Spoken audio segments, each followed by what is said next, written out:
Hello बच्चों, आज हम आपको उपसर्ग और प्रत्यय के बारे में बताएंगे।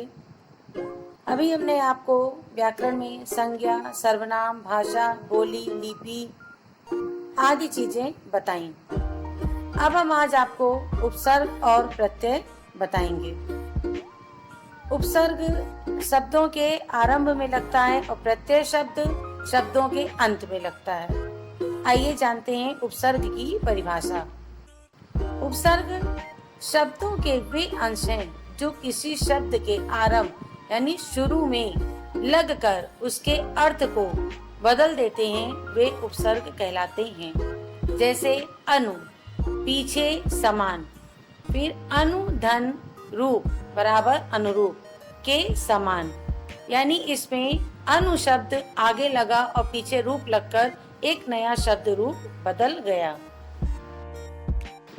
उपसर्गों को 4 भागों में बांटा गया है। पहला संस्कृत के उपसर्ग, दूसरा हिंदी के उपसर्ग, तीसरा उर्दू के उपसर्ग, चौथा उपसर्ग की तरह प्रयुक्त होने वाले संस्कृत के अव्यय। अब देखते हैं संस्कृत के उपसर्ग। यहाँ पर उपसर्ग अर्थ और शब्द रूप तीनों बताए गए हैं। जैसे उपसर्ग है अति, अर्थ हुआ अधिक और ऊपर, और उसके शब्द रूप क्या हो गया अतिरिक्त, यानी अति को हमने रिक्त से जोड़ा तो क्या हो गया अतिरिक्त। इसी तरह अन्य उपसर्ग अर्थ और शब्द रूप हैं। जैसे उप का अर्थ क्या हुआ निकट गौड़ और शब्द रूप बना उपचार। नी का अर्थ हुआ भाव विशेष, इसका शब्द रूप बना निबंध। परि इसका अर्थ हुआ सब और शब्द रूप बना परिजन। प्रति इसका अर्थ है सामने, उल्टा, हर एक, और इसका शब्द रूप बना प्रतिकूल। अब आते हैं हिंदी के उपसर्ग। आ इसका अर्थ है अभाव निषेध और शब्द रूप बना अछूत। नी इसका अर्थ है अभाव, इसका शब्द रूप बना निडर। अन इसका अर्थ है रहित, इसका शब्द अर्थ बना अनपढ़। फिर है कु का अर्थ है बुराई और इसका शब्द रूप बना कुमति। फिर है अध का अर्थ है आधा और इसका शब्द रूप बना अधपका। अब आते हैं प्रत्यय।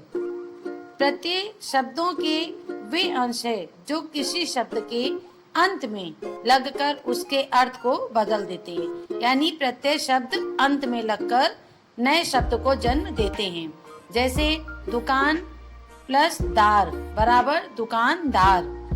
यहाँ पर दुकान आगे और दार पीछे लग के बना दुकानदार। दार शब्द प्रत्यय है। अब आते हैं प्रत्यय के प्रकार, यानी प्रत्यय के 2 प्रकार होते हैं। पहला कृत प्रत्यय, दूसरा तद्धित प्रत्यय। बच्चों देखिए कृत प्रत्यय क्या है। कृत प्रत्यय धातु के अंत में लगते हैं, यानी धातु के अंत में ये शब्द लगने से नए शब्द बनते हैं। जैसे लिखने प्लस वाला बराबर लिखने वाला। यहाँ पर वाला शब्द लिखने में जोड़ने से क्या हो गया लिखने वाला। कृत प्रत्यय के उदाहरण, यहाँ देखिए प्रत्यय है वाला और शब्द रूप क्या बना रखवाला। यहाँ पर हमने रख को वाला में जोड़ा तो रखवाला बन गया। इसी तरह अन्य है प्रत्यय ना, इसका शब्द रूप बना बेलन। कर इसका शब्द रूप बना देख कर। ना इसका शब्द रूप बना सोना। लास्ट पन, इसको हमने जोड़कर लिखा बचपन। इस प्रकार ये हमारे प्रत्यय को जोड़ने पर नए शब्द रूप तैयार होते हैं। अब तद्धित प्रत्यय। तद्धित प्रत्यय संज्ञा, सर्वनाम अथवा विशेषण के अंत में लगकर नए शब्द बनाते हैं, यानी संज्ञा, सर्वनाम और विशेषण के अंत में जो शब्द लगकर नए शब्द बनते हैं वो तद्धित प्रत्यय कहलाते हैं। जैसे पत्र धन कार पत्रकार। यहाँ पर पत्र संज्ञा है और यहाँ पर कार हमने तद्धित प्रत्यय जोड़कर पत्रकार लिखा। अब तद्धित प्रत्यय के उदाहरण, यहाँ पर देखिए प्रत्यय है क और शब्द रूप बना पाठक। पाठ को का में जोड़ा तो बन गया पाठक। आ भूखा प्यासा, वान दयावान गुणवान, एरा चचेरा मौसेरा, इत धार्मिक। इस तरह बच्चों यहाँ पर प्रत्यय जोड़ने से नए शब्द रूप बने, यानी जैसे आ है तो लास्ट में ही हमको जोड़कर इसके शब्द बनाने हैं। बच्चों बस आज के लिए इतना ही। आशा करती हूँ कि आपको उपसर्ग और प्रत्यय समझ में आया होगा। अब हम नए टॉपिक के साथ अगली वीडियो में आपसे मिलेंगे। धन्यवाद।